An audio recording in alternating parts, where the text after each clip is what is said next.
I'm Dick Ramsdell. I'm the manager here at the Flint Farmers Market, and I am Flint.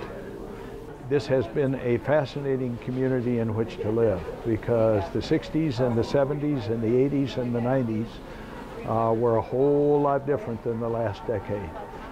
Without going into lots of extra detail or anything, I think the thing that I find most intriguing now is some of the projects that are being begun to reinvent this town now that General Motors has decided that they would have a much smaller presence here. Their presence is still important, but the kinds of things that are beginning to go on at the grassroots level, at the community level, in terms of figuring out what kind of town this is going to be now that it is no longer just a factory town. Everybody talks about a university town. That's definitely part of the picture. But I think there will be some other things that will be involved. And this market is an example of, I think, the success of people beginning to realize that they would like to have their food sourced more locally if it's possible. And this market is living proof that you can do that. And I think the market will actually play a role over the next 10, 15 years in helping to reinvent this city. In 2002, Uptown Reinvestment Corporation took the market over. The city was ready to close it. It was going to lose money. It was losing money.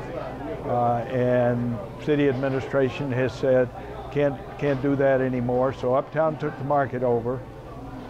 In the 9 years, I think we've changed many, many things.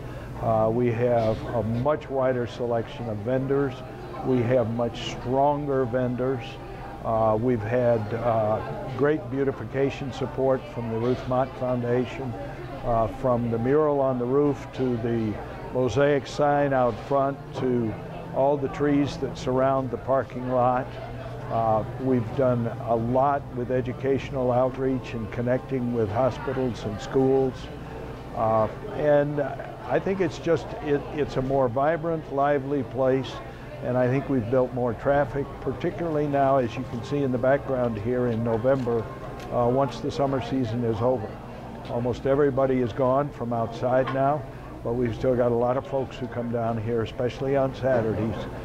Because it's it's a very nice place to see friends, but it's also a good place to shop too. Probably the most interesting program that we have right here at this time at the market is one that's called Double Up Food Bucks.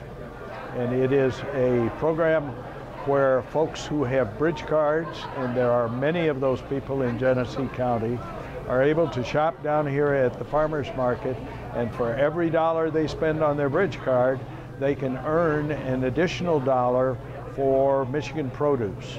So basically they are doubling the value of their purchases with a bridge card here at the market. Right here over my left shoulder to your right is Nob Hill Meats, which has done a great deal of business and adds enormously to this market.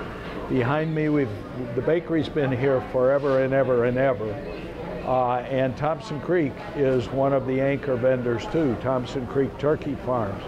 But as you go down the market aisle, we've got one of the best cheese markets or vendors in all of Southeast Michigan, and some very, very strong produce and poultry people who have been here, and folks who come to the market know them and probably know them by name.